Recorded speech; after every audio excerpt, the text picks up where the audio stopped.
নজর রাখবো যে খবরের দিকে। বুধবার রাতে নিজের বাড়িতে আক্রান্ত হন সৈফ আলী খান। সৈফ আহত হওয়ার পর করিনা কাপুরের প্রথম প্রতিক্রিয়া, মিডিয়া এবং অনুরাগীদের উদ্দেশ্যে বিশেষ অনুরোধ জানিয়েছেন তিনি। সংবাদ মাধ্যম পাপারাজ্জিদের ভুয়ো খবর গুজব থেকে দূরে থাকতে অনুরোধ করেছেন তিনি। তাদের পরিবারকে এই মুহূর্তে একা ছেড়ে দেওয়ার জন্য অনুরোধ করিনার। কঠিন এবং সংবেদনশীল সময়ে পাশে থাকার জন্য অনুরাগীদের ধন্যবাদ জানিয়েছেন তিনি এক্স হ্যান্ডেলে পোস্ট করে।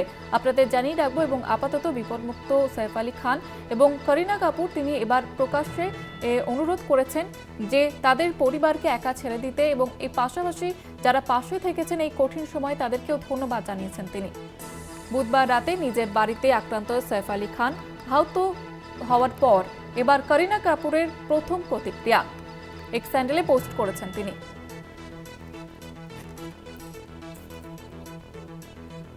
এ বিষয়ে বিস্তারিতভাবে জানবো। টেলিফোন লাইনে রয়েছে প্রতিনিধি অঙ্কুর ভট্টাচার্য। অঙ্কুরদা, করিনা কাপুর তিনি কি জানিয়েছেন এক্স হ্যান্ডেলে এবং আপাতত কেমন রয়েছেন সৈফ আলী খান? এক্স হ্যান্ডেলে করিনা কাপুর গতকাল রাতে একটি শেষ পোস্ট করেন, যে পোস্টে খুব স্পষ্টভাবেই তিনি জানিয়েছেন যে গোটা বিষয়ে যে উদ্বেগ প্রকাশ করা হয়েছে সকলের পক্ষ থেকে সৈফ আলী খানের শারীরিক বিষয়, সেই বিষয়ে তিনি অভিভূত এবং তার পাশাপাশি তিনি একথাও জানিয়েছেন যে এই বিষয়ে যদি আর মিডিয়া বা পাপারাজ্জিরা যাতে আর কোনো জল্পনা তৈরি না করেন, কোনো স্পেকুলেশন যাতে না করেন, সেই বিষয়ে তিনি আবেদন জানিয়েছেন। সকলের এই সহানুভূতির জন্য তিনি খুশি, কিন্তু তাদের যে ব্যক্তিগত জীবন, সেই ব্যক্তিগত জীবনে তারা এখন একটা ভয়ঙ্কর আঘাতের মধ্য দিয়ে যাচ্ছেন, ফলে সেই বিষয়টিকে তাদের একটু স্পেস দেওয়া দরকার বলে আবেদন রেখেছেন তিনি। অন্যদিকে এই ঘটনার তদন্ত শুরু হয়েছে, যে তদন্তে একটি অদ্ভুত বিষয় সামনে এসেছে, যেখানে দেখা যাচ্ছে যে সৈফ আলী খানের যে রেসিডেন্স সেখানে কোনো সার্ভিলেন্স ক্যামেরা ছিল না, এটাই বক্তব্য মুম্বাই পুলিশের। তাহলে এই সুরক্ষার বিষয়টি কিন্তু খুব গুরুত্বপূর্ণ, যেখানে বলা হচ্ছে যে সেখানে কোনো সার্ভিলেন্স ক্যামেরা ছিল না বাড়ির ভেতরে এবং বাইরে, যে কারণে এই যে অনুপ্রবেশকারী যে বুধবার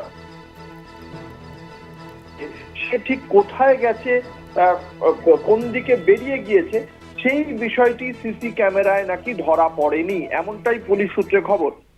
যেটা জানাচ্ছেন যে ঠিক এই একটা সিসিটিভি ক্যামেরায় তার ছবিটা ধরা পড়েছে, কিন্তু ওই ব্যক্তি যে ফায়ার এসকেপ যে মানে আপৎকালীন যে সিঁড়ি ব্যবহার করে বাড়ির ভেতরে প্রবেশ করেছিল এবং তারপরে যখন সেখান থেকে সে নেমে বেরিয়ে যায়, তারপরে সে কোন দিকে গেছে সেই বিষয়টি কিন্তু এখনো পর্যন্ত সুনির্দিষ্ট নয়। এবং যে পুরো অ্যাবসেন্স অফ সিকিউরিটি অ্যারেঞ্জমেন্টটা যেরকম ভাবে রয়েছে, সেটা নিয়ে তদন্তকারী আধিকারিকরা অত্যন্ত বিস্ময় প্রকাশ করেছে।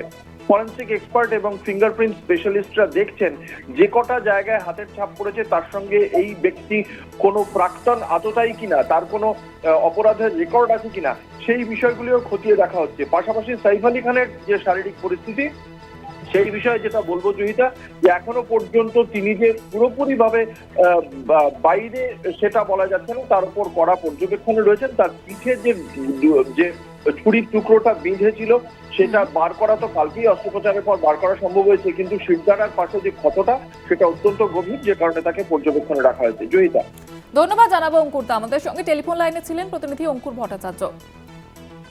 বুধবার রাতে নিজের বাড়িতেই আক্রান্ত হয়েছেন সৈফ আলী খান। সৈফ আহত হওয়ার পরে এবার করিনা কাপুর প্রথম প্রতিক্রিয়া দিয়েছেন। মিডিয়া এবং অনুরাগীদের উদ্দেশ্যে বিশেষ অনুরোধ করেছেন তিনি। সংবাদ মাধ্যম পাপারাজ্জিদের ভুয়ো খবর এবং গুজব থেকে দূরে থাকতে অনুরোধ জানিয়েছেন তিনি।